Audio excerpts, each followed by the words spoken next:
Assalamualaikum warahmatullahi wabarakatuh. Perkenalkan, saya Remolana dari program studi Administrasi Publik dengan NIM 240111412. Pada kesempatan kali ini, saya akan menjawab pertanyaan dari dosen pengempu mata kuliah Hukum Administrasi Negara, Bapak Dr. Zulkarnaini, SOS MSI, sebagai tugas untuk ujian akhir semester mata kuliah Hukum Administrasi Negara itu sendiri. Nah, langsung saja kita ke soal yang pertama, yaitu hukum apa urgensi dari mempelajari hukum administrasi negara, terutama pada bidang atau konteks administrasi publik. Nah, menurut pendapat saya pribadi, urgensi dari kita mempelajari hal ini adalah kita sebagai orang yang belajar pada bidang administrasi publik dan juga tentu kemungkinan akan bekerja pada bidang administrasi publik itu sendiri, kita haruslah mengerti tentang dasar hukum yang menjadi pedoman dari kita ataupun pemerintah menjalankan tugas dan amanahnya. Sehingga kita yang bekerja di administrasi publik itu tidak bekerja secara asal-asalan atau sembarangan karena sudah ada pedoman yang mengatur, yaitu hukum administrasi negara. Kemudian, dengan kita mempelajari hukum administrasi negara, kita juga mengetahui bahwasannya kekuasaan kita itu diatur melalui hukum administrasi negara. Jadi kita tidak bisa sembarangan menggunakan kekuasaan kita terhadap masyarakat. Yang ketiga, yaitu dengan kita mempelajari hukum administrasi negara, maka kita juga akan mengetahui bahwasannya HAN melindungi hak-hak masyarakat.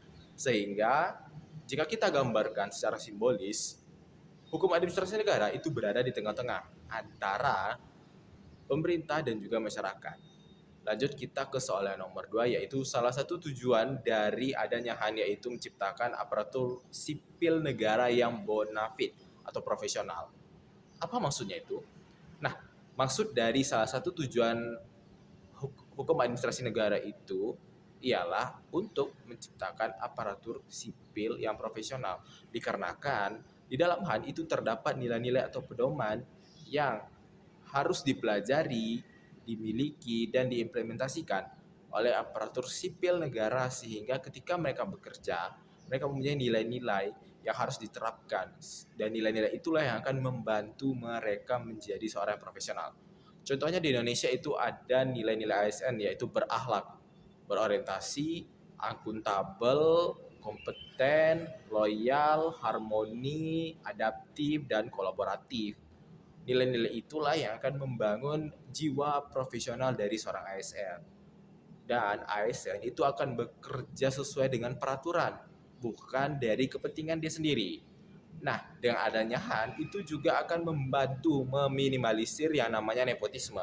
Satu hal yang banyak terjadi di organisasi publik di Indonesia terkhususnya. Sehingga dengan adanya HAN ini, maka nepotisme akan berkurang dan orang-orang yang memiliki kompeten dapat menduduki jabatan-jabatan yang sesuai dengan kompetensinya di pemerintahan ataupun organisasi publik lainnya.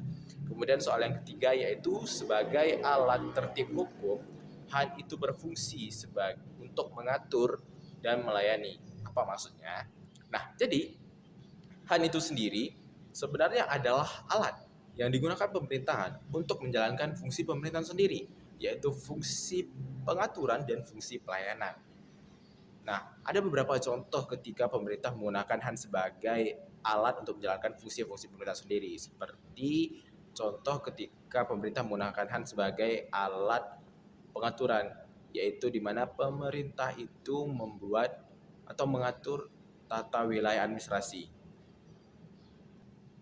Nah, contoh lainnya ketika pemerintah menggunakan HAN sebagai alat untuk menjalankan fungsi pengaturan, maksud saya fungsi pelayanan, yaitu pemerintah membuat KTP dan KK, kemudian pemerintah mengatur administrasi kependudukan, terus juga pemerintah memberikan layanan kesehatan dan pendidikan gratis kepada masyarakat.